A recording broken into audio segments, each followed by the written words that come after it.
Hello. I've been wanting to make this video for a while because I am a Jane Austen stan. I do have this fantastic compilation of the complete novels of Jane Austen.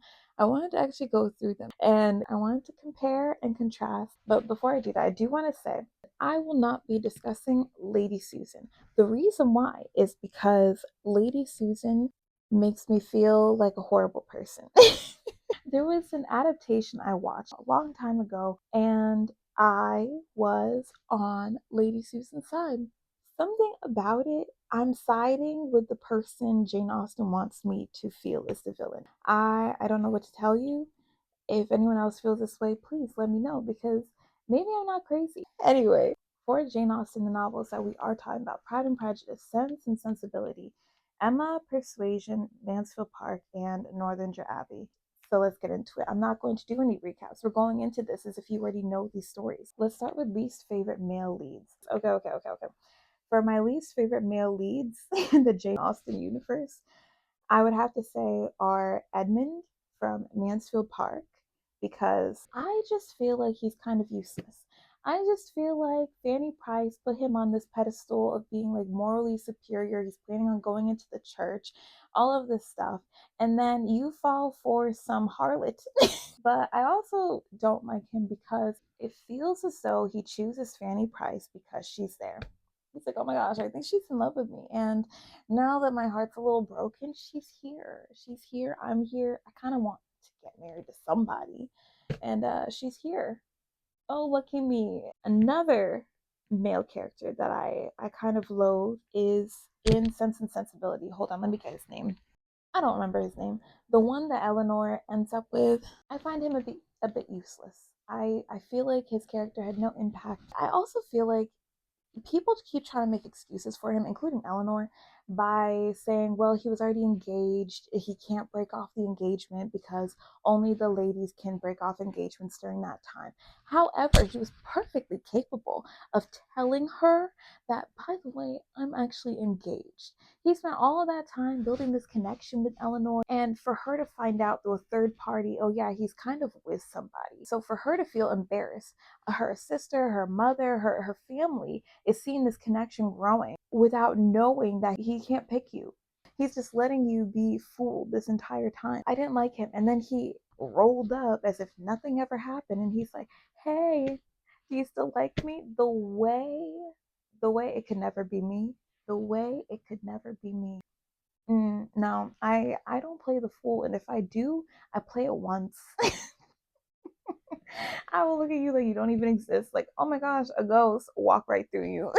So that's Edmund from Mansfield Park, Mr. Don't care about his name and Sense and Sensibility. And I will say, I don't like Mr. Knightley. He gives me the creeps. And I understand it's a different time. I completely understand. And I don't always have an issue with age differences and ending up with older characters. But when it comes to Emma, I have a problem with Mr. Knightley because he watched her grow up. And while he was watching her grow up, he was her biggest hater. Anytime people wanted to praise her on something, he wanted to just kind of be like, no, she's not that good. No, she's too this and that. No, he was her biggest hater. So you're a grown man. It would be one thing if they were the same age, but no, you were a grown man who was, I don't know, like over a decade and a half older than her, and you're just harping on this child, which I know it wasn't necessarily malicious, but it was irritating. No, I'm not the biggest fan, but he's not number one in the least favorite character. He's definitely like number three. And honorable mention goes to Captain Wentworth in Persuasion. Captain Wentworth is a little sus. He doesn't quite make it onto the I don't like you male characters because I actually do really like Persuasion. But Captain Wentworth, he's on that line where it's like, I tolerate you, but you got issues, sir. When I think about how he treated Louisa and Henrietta, it's repulsive, it's repugnant, it's disgraceful, it's dishonorable. Okay. While I think he might have flirted with them if Anne hadn't been there, it seems to me as though he turned it up a notch because Anne was there, as though these aren't two young girls who are getting infatuated with you. Like Henrietta almost ruined a relationship for you, but you didn't really care. It was clear to everyone that you were leading up to picking one of them, and then it became Louisa because Henrietta chose her man.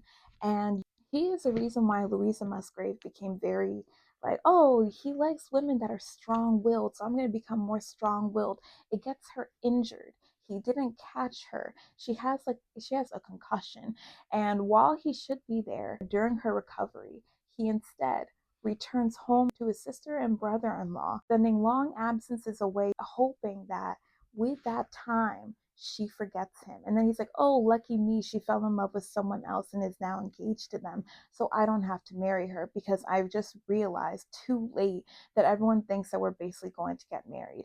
You are a grown man. They were young. He was older than them and almost using them to get back at Anne. And when she gets injured, instead of being a man and being apologetic and just helping her in her recovery, he runs. He runs. And then he gets so lucky in the Jane Austen world that she falls for someone else that he can then pursue the person he does want to be with. And it's trashy. It's trashy. It's trashy. But I guess I can let it go. Somehow, Edmund I despise the most. Man, I must really dislike Edmund. Okay, least favorite female leads.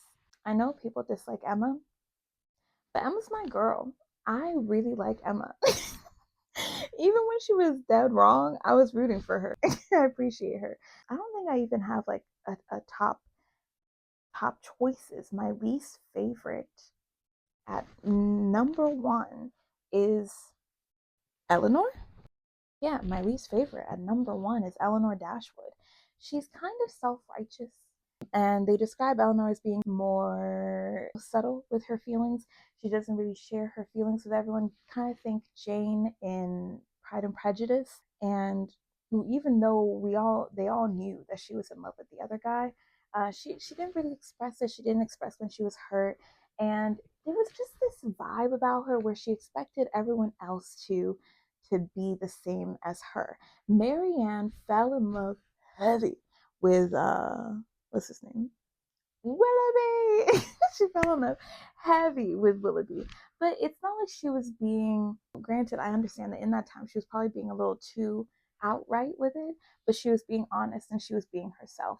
But Eleanor had this way of talking about both her mother and her sister. She does this thing where she kind of talks about them as, oh, good. Now that you both are behaving more like me and more sensible. This is good. You should have been acting like me all along. Also, I hated the idea that Eleanor and all of these people were pushing for Marianne to marry this old man.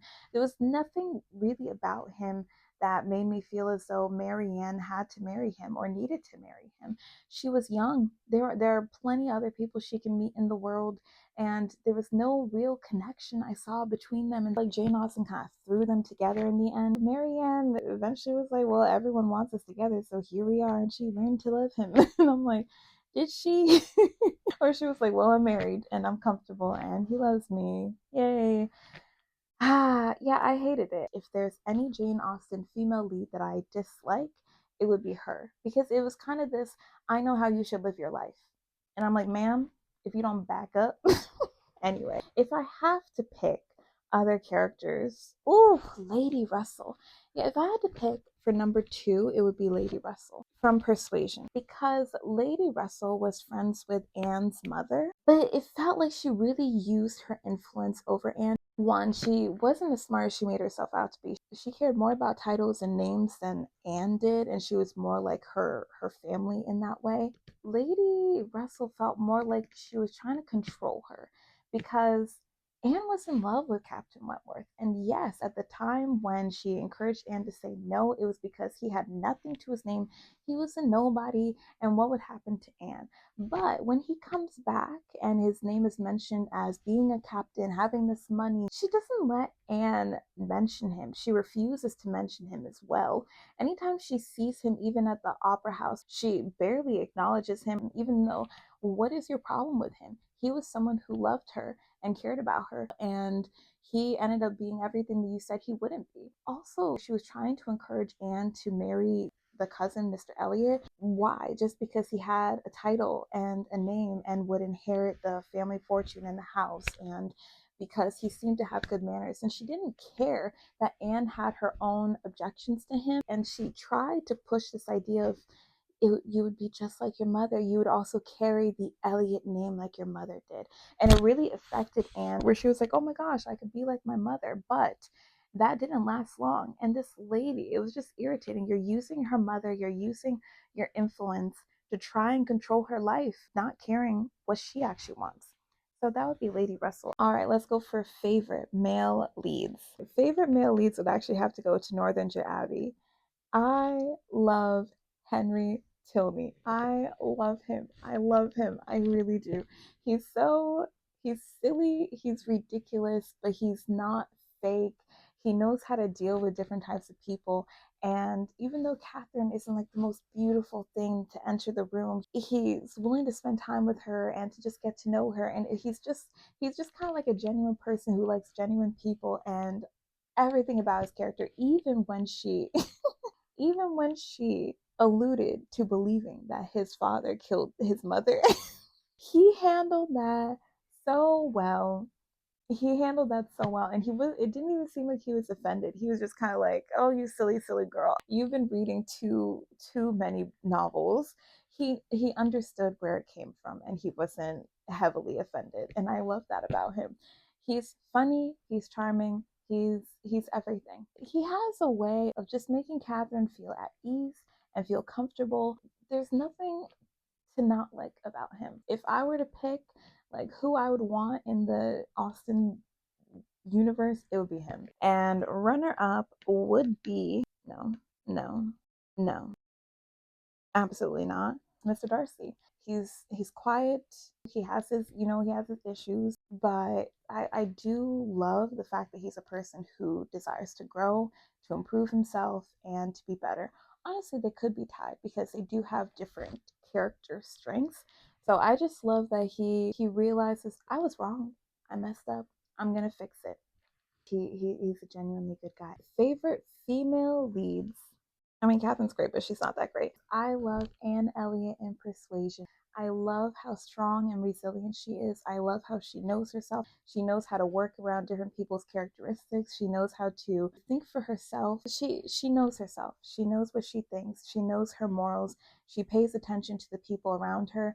And when there was a situation of chaos and emergency, she was the one that everyone turned to because she knew exactly what to do. And when no one else could step up, she stepped up. And I love people like that. People who don't need to be the leaders in every single situation, but when there is no leader, when there is no one to take charge, they're willing to do that. And I love just her character, that she was able to be around this guy who was her ex. I watch him as he's flirting with all these women, and she's just able to get a hold of herself and not be bitter and just deal with it the best that she could. And she dealt with it very well. So she's my favorite. Just character wise, she's amazing.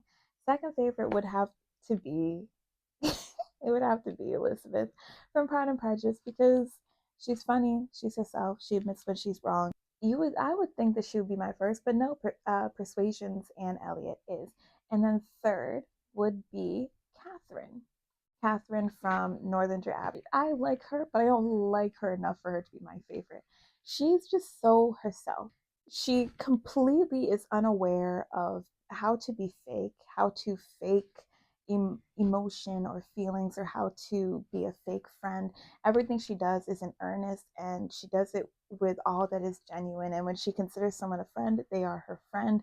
And when they say something, she takes it as fact and she takes it as truth. So she is completely oblivious to people who are playing games around her. And that's not great, but it's amazing to see in a person who's just assuming the best in other people. And I love that Henry saw that in her. He's like, you really genuinely assume the best in people, don't you? And she's like, well, if they said this, and that's what they meant. So I love that about her. And it took her quite some time to realize that people can be deceptive and liars. Yeah, I love that about her and her family. To the point where she doesn't even realize when people are talking about her. But anyway, so she's number three. She's a cute girl. And you also have to you love her for it because she is so young. She's 16 to 18. So of course she's gonna grow, she's gonna learn the world, and she's going to be able to maneuver it better.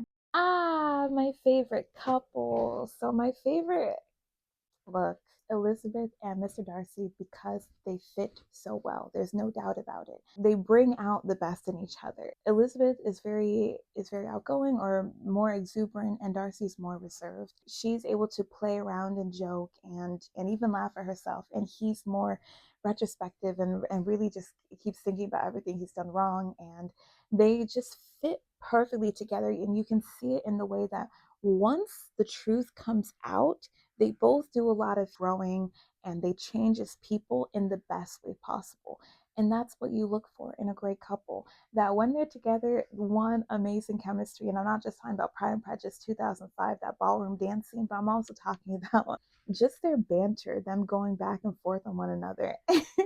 Once you get past all the awkward instances of Darcy trying to be a human, their conversations, their connection is just amazing. My second favorite couple, it would have to be Henry Tilney and what's her name? I literally just said it, Catherine. Henry Tilney and Catherine in Northanger Abbey, because they're so cute. They're beautiful. They're having the time of their lives. They're growing and learning from each other while they're growing and learning in life. And I already just went off on a rampage about them, but even when Jane Austen is describing how there are things that she just doesn't know, and so she doesn't even hide that she doesn't know it, and he just takes joy in teaching her these things about painting, about landscapes. I think in the same way as Pride and Prejudice, there's a lot of what they take from each other, where Catherine is just this kind of innocent, moral person. He gets to see her and be like, wow, I've never encountered someone who genuinely just takes people at their word. And then for least favorite couple, I would have to say it depends. The couple I really don't care about is Eleanor and whatever his face is in Sense and Sensibility. I don't care. I also really dislike the pairing of Marianne and that old man in Sense and Sensibility. My least favorite couple is Mansfield Park's Edmund and Fanny Price. I love Fanny. She's a Anne Elliot to be, where she's very young, she's very simple, she's not very vocal on a lot of things, but she has her morals and the things that she stands on, and I love that for her. But if I were to be absolutely honest, I actually wish that Henry Crawford had ended up with her. Yes, there. If you recall, Henry Crawford was the character who he was flirting around with everybody. But then he realized, oh, this girl does not like me, and then he starts just noticing her and her character and who she is, and he's like, no, I am really drawn to her, and he really tries to change himself. And I actually wish that Miss Austen had allowed him to change as a person. I wish we had been able to see where he was able to just stay on the right path and win her over, because I feel like he had more genuine interest in Fanny Price than Edmund did. It felt more like a consolation prize for Fanny Price, and I think it would have been better for her to have ended up with a finalized version of Henry Crawford. I do believe people are capable of change, and unfortunately, we weren't able to see that in this. But I also do feel like Edmund's character, it didn't feel like it was any better having him be like, oh, Fanny, you're so upright and wholesome, and you're so much better than me. Am I even worthy? Am I even deserving? It didn't make up for him. It didn't. It's like she's always been there. Maybe it's just me. If I've been here and you just wake up someday and you suddenly realize I've been here, I'm out. Like, I'm so uninterested. And then for second least favorite, well, okay, it's yeah, I don't love Emma and Mr. Knightley, but once they're together, I can let it go. Everything leading up that I said before about Mr. Knightley and just how he was literally her biggest hater, like antagonizing everything, any plan, any idea. But once they're actually together, I'm like, okay, it's whatever. I don't hate it because I do recognize that they work well together. I just wish he hadn't been her hater. For my favorite story to reread is Pride and Prejudice. I love rereading Pride and Prejudice and Northanger Abbey. Persuasion is kind of on that list, but I only reread certain sections. My favorite one to reread is Pride and Prejudice. It has the most rereadability because it has the most, I think, just the most range. the most range in terms of growth and humor and romance and all of it, without harping too much on one thing, while also the most characters that I genuinely enjoy, even if I don't like all of them, that I enjoy reading. Northanger Abbey, I don't reread the whole thing because no, I just reread my favorite spots because they're a very cute couple and they're very cute together, and I just like rereading their interactions with each other and just the moments to really display their characters. So Pride and Prejudice, I can reread the whole thing. Northanger Abbey, I read bits and pieces. And Persuasion, I like rereading it, but only for Anne Elliot because Anne Elliot is a queen. And I like rereading that scene where she's talking with Captain Wentworth's old friend, and they're having a discussion about who loves more or who loves more fiercely, strongly, women or men. And it's just this beautiful conversation between them. And it's a better conversation than she ever has with Captain Wentworth. So I don't really like that man. All right. And then last but not least, my favorite proposal, even though I reread Pride and Prejudice a lot, is not Pride and Prejudice. Okay, but I will say honorable mention to Persuasion because I don't like Captain Wentworth, but I love the lead up to the proposal, that conversation that she does have with Captain Wentworth's friend, and I love that. At this point in time, my camera decided to betray me. So, to quickly finish off, my favorite proposal, despite everything one would expect, was Mr. Knightley's proposal to Emma. For couples, I was really excited to finally get together. Of course, it will always go to Pride and Prejudice and Northanger Abbey. However, for both, there wasn't really a proposal, just a vague idea of what was said. Then, for Sense and Sensibility, as well as for Mansfield Park, the proposals fell flat. But for Emma, Mr. Knightley's proposal was actually given to us, the readers, and here, instead of her hater, we get to see a man who knows his shortcomings but is simply in love with the girl and hopes she will love him back. This was the turning point for me when it came to him. Everything before the proposal, hated him. Everything after the proposal, I didn't love him, but I could deal with him. So this was a wonderful proposal. All right, until next time, bye.